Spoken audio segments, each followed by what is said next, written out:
Every other Friday, the same thing happens. Your paycheck lands, and for a day, you feel okay. Then rent clears, the car payment clears, the card minimum clears, and by Tuesday, you're refreshing your balance, wondering where it all went. Meanwhile, somebody who makes about what you make is quietly turning that same paycheck into a small fortune. And you cannot, for the life of you, figure out how. Here's the part that's going to annoy you. They're not doing anything you couldn't start by next week.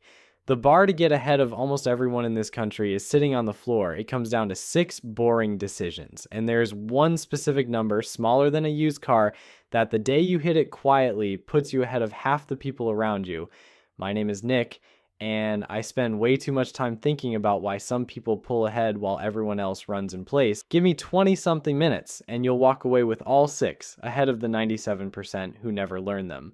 Let's start with the uncomfortable part, because I think the phrase ahead of 97% of people is doing some heavy lifting, and I owe you honesty before I owe you motivation. There are 2 ways to read it. The literal one first. The actual top 3% of American households by net worth start somewhere north of $7 million.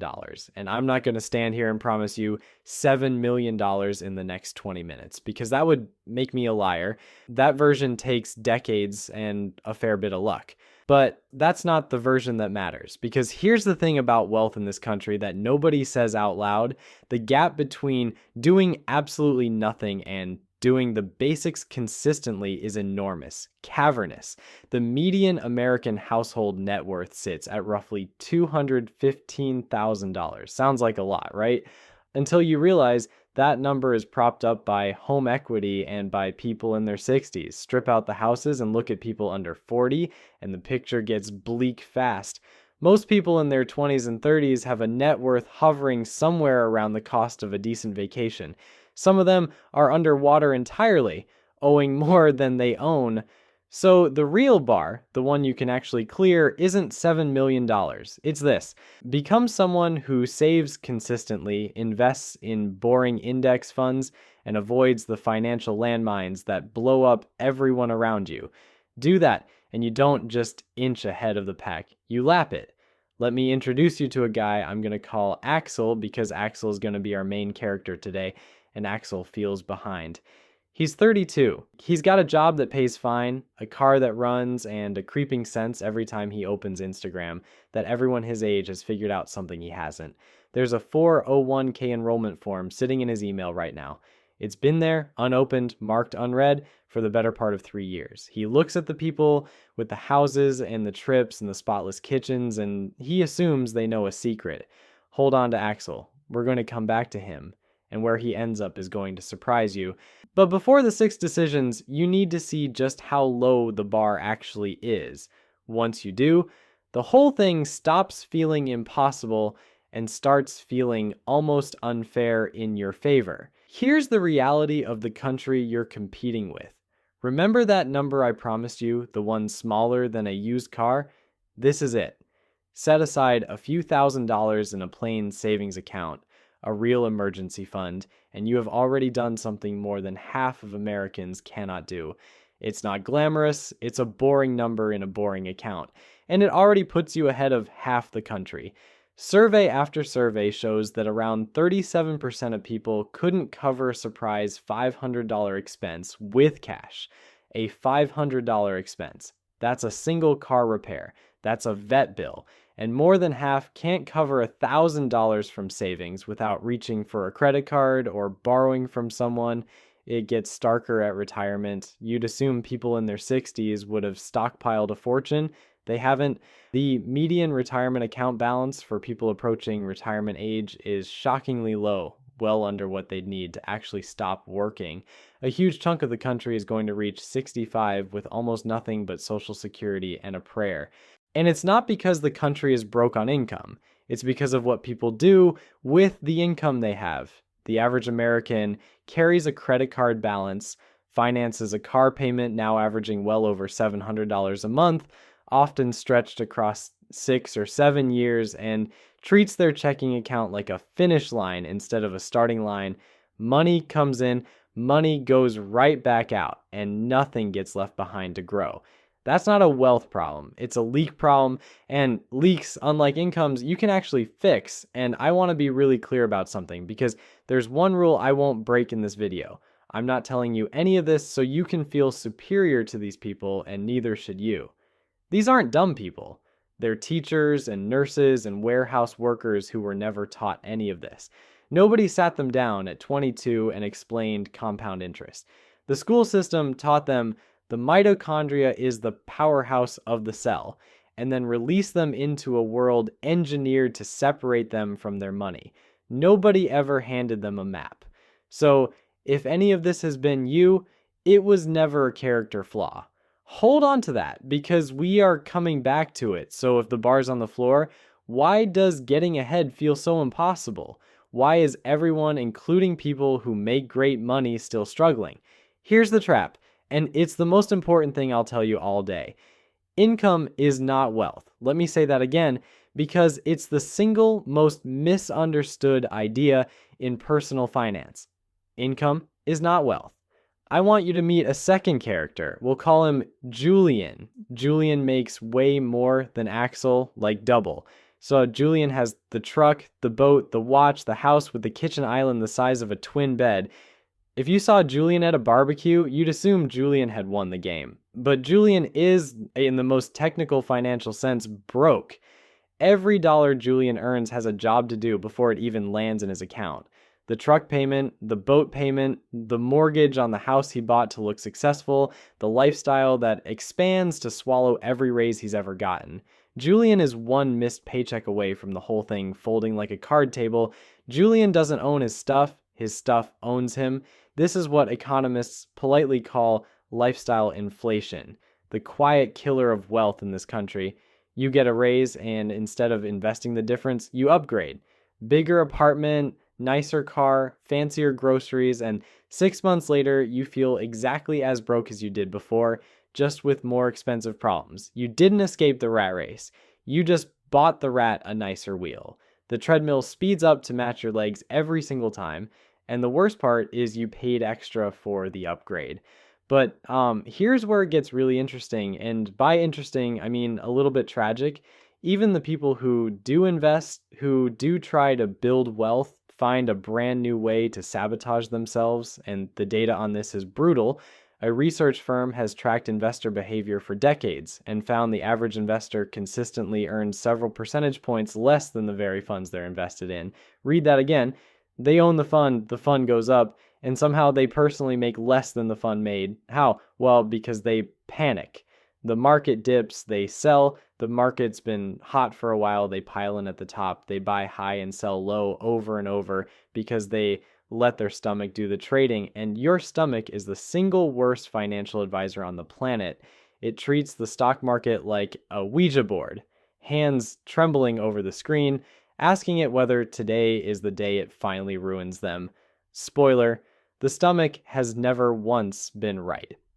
There's a famous study of stock traders that found the most active ones constantly buying and selling, trying to be clever, badly underperformed the people who just sat still and did nothing. The title of that study basically said it all: trading is hazardous to your wealth. And then there's the data on the professionals, the highly paid fund managers in suits whose entire job is to beat the market. Over any 20-year stretch, the overwhelming majority of them, we're talking around 9 out of 10, fail to beat a simple index fund that a robot could run 9 out of 10. The pros lose to the boring robot, so let that sink in, because it's secretly fantastic news for you. The enemy isn't the market. The enemy isn't your lack of a finance degree. The enemy is behavior, and behavior, unlike the market, is the one thing you actually control, which brings us finally to the 6 decisions. Let's build you a Jane, because that's the other character I've been holding back. Jane works the same job as Axel, same paycheck, same Tuesday. She's not smarter than him, and she's not more disciplined. The only real difference is that one boring Sunday afternoon, coffee going cold next to her laptop, she clicked through the same forms Axel has been avoiding for 3 years and then basically never thought about her money again. That single afternoon is going to be worth more than every raise either of them ever gets. 10 years from now, the gap between them is going to look like they were never in the same income bracket at all. Decision number one, and the foundation of everything: your savings rate is the entire game when you're starting out. Not your salary, not your investment returns. How much of what you earn you actually keep. Here's why this matters more than people think. When you're young and your account is small, the amount you contribute completely dwarfs whatever the market does. If you've got $1,000 invested and the market has an incredible year, up 10%, you made $100. But if you save an extra $200 a month, that's $2,400 a year. You just out-earn the market by doing literally nothing but not spending. Early on, your savings rate is your superpower. Jane saves 20% of her income, automatically before she ever sees it. Axel saves whatever's left at the end of the month, which, surprise, is usually nothing. That word automatically is doing a lot of work, and we'll come back to it because it might be the most important word in this whole video. Now, I can already hear the objection because I get it every single time. That's easy for you to say, Nick. I genuinely don't have 20% to spare. I'm barely covering rent. And for some people, right now, that's completely true. And I'm not going to insult you by pretending otherwise. But here's the reframe. The goal isn't 20% on day one. The goal is to start with whatever you can, even if it's $25 a month, and then funnel every future raise, every bonus, every tax refund straight into the machine before your lifestyle has a chance to absorb it. Most people let their spending rise to swallow every dollar they earn. You're going to do the opposite. You're going to let your saving rise to meet every raise. Same paycheck, completely different ending. Decision number two, this one is basically free money, and most people leave it sitting on the table like idiots, and I say that with love. If your job offers a 401k match, that is your employer saying, for every dollar you put in, up to a limit, I'll throw in $1 of my own. That is an instant, guaranteed 100% return on your money. There is no investment on earth that reliably doubles your money the second you make it, except this one. And yet, year after year, studies estimate Americans leave billions of dollars in unclaimed match money on the table. Roughly 1 in 4 people who could grab free money simply don't. Think about what that actually is. It's walking past a crisp $100 bill taped to the sidewalk every single payday because bending down to peel it off felt like paperwork. Axel doesn't because he never set it up and the paperwork felt confusing. Jane grabbed every cent of hers the first week on the job. Same employer. One of them is getting a raise, the other one is refusing. Decision number 3. Before you go wild investing, you kill any high-interest debt, and I mean specifically the credit card kind. Here's the math that makes this non-negotiable. The average credit card interest rate is sitting north of 20% right now. 20%. Meanwhile, the stock market averages around 10% a year over the long haul. So if you're carrying a credit card balance at 22% while also trying to invest for a 10% return, you are, and I want to be precise here, setting fire to money. Paying off a 22% debt is mathematically identical to earning a guaranteed 22% return, tax-free with zero risk. Nothing else comes close. So you knock that out first. Okay, everything we've done so far has been defense. Plugging leaks, bailing water out of the boat, and that matters, but nobody ever got rich bailing water. Here's where it turns, where the numbers stop playing defense and start playing offense, because now we bolt an engine onto this thing and point it at open water. Decisions 4, 5, and 6 all live in the same house, the order of operations for actually building wealth. Think of it as a priority list. Your money flows down. First, a small starter emergency fund, so one flat tire doesn't put you back into credit card debt. Then you capture that full employer match. Free money, like we said, then you wipe out the high interest debt.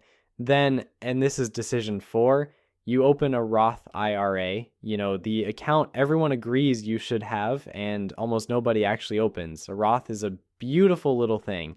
You invest money you've already paid taxes on, it grows, and then you never pay taxes on it again. Not on the growth, not when you pull it out in retirement, The government basically gives up its claim on all those future gains, which is about as close to a gift as the IRS will ever hand you. For 2026, you can put $7,500 into one of these. That's the limit for this year, and it's the best deal the IRS gives you. Decision 5, once that Roth is full, you go back to your 401k and you push past the match, contributing more of your income into that tax-advantaged account, which for 2026 lets you shelter up to $24,000 from taxes. And decision 6, if you've somehow maxed all of that out, you're doing better than almost everyone alive, and you simply open a regular taxable brokerage account and keep buying the boring index funds.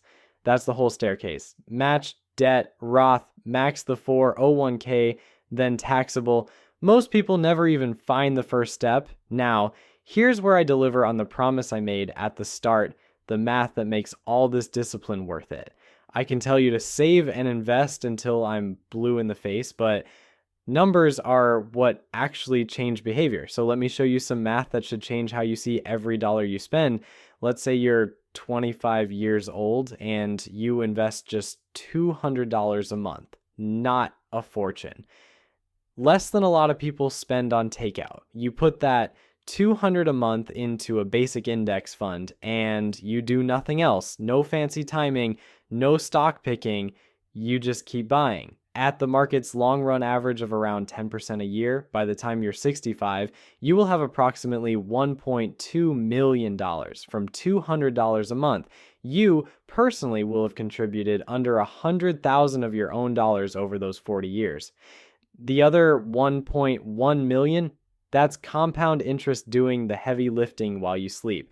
Now, that 10% is a historical average of the S&P 500. Of course, the market doesn't go up in a straight line, and past performance isn't a guarantee of what happens next.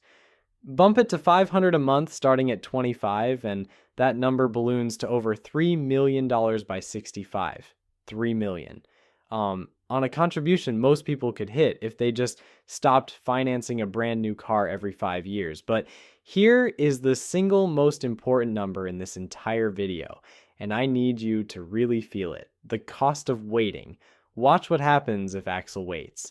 Say Axel finally gets his act together at 35 instead of 25 just 10 years later and puts in that same $500 a month. By 65, he ends up with around $1.1 million, which sounds great until you put it next to Jane, who started at 25.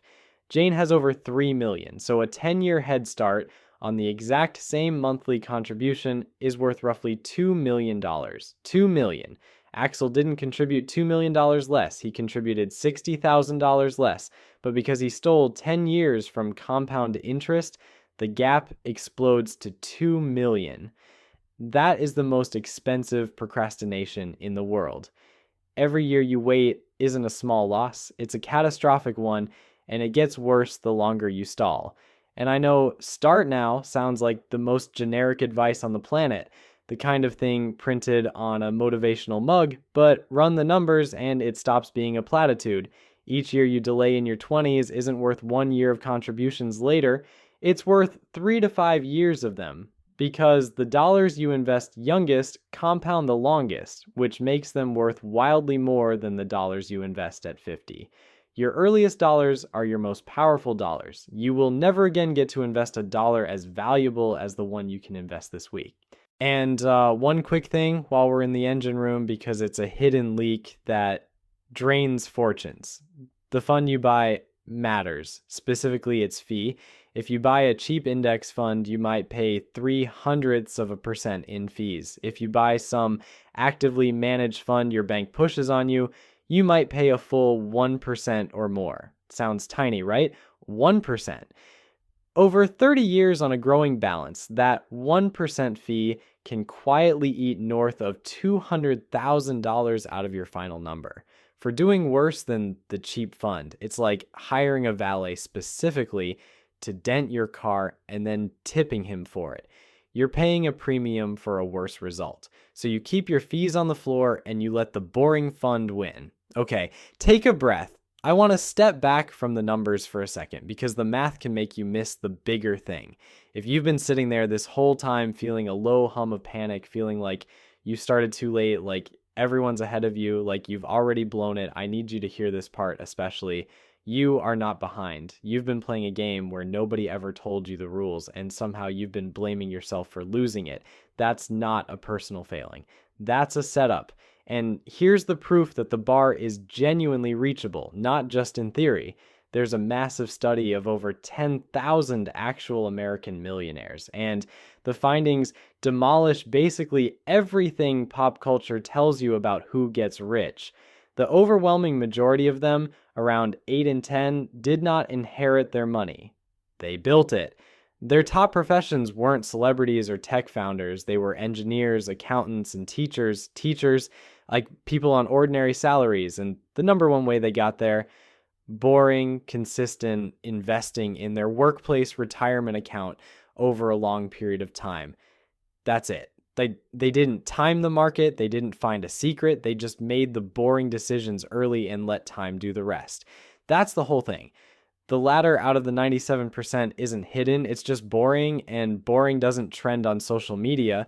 Nobody's making a viral video about quietly maxing a Roth IRA for 30 years, but that quiet, unglamorous discipline is the actual cheat code, and now you have it. And let me tell you what that cheat code actually buys you, because it isn't a yacht.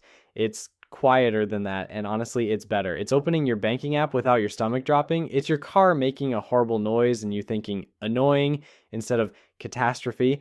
It's saying yes to the trip, the wedding, the slightly too expensive dinner with friends without a spreadsheet running in the back of your head the whole time.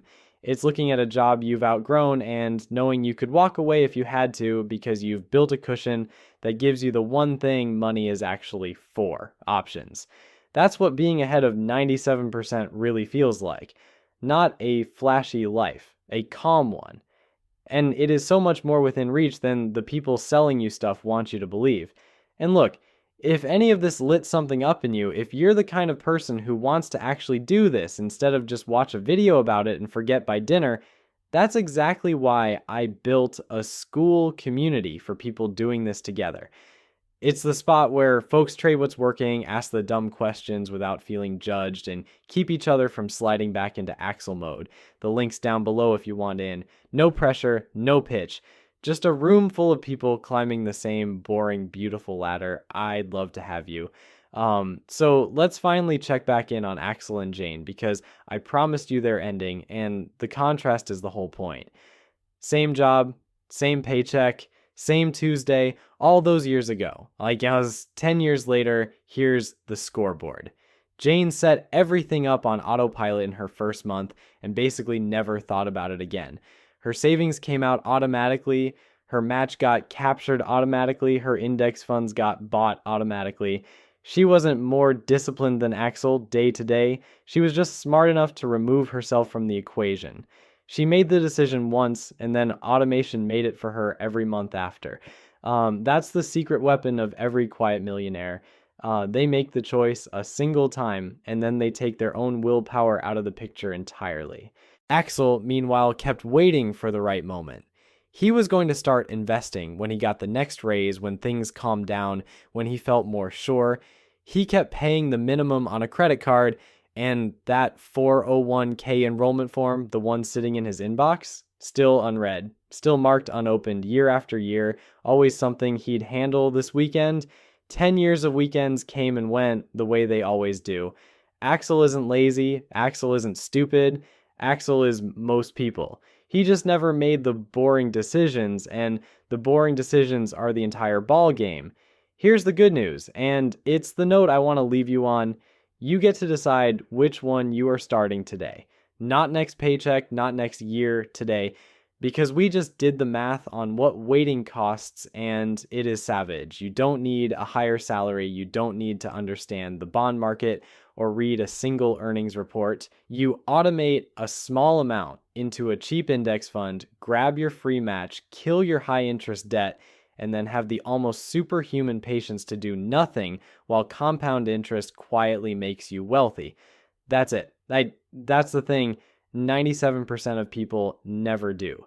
Not because they can't, but because nobody ever handed them the map. Well, now you've got it, so pick one decision off this list, the easiest one, and do it before you go to bed tonight. Future you, the one with options instead of obligations, is going to look back at this exact moment as the day the math finally started working for you instead of against you.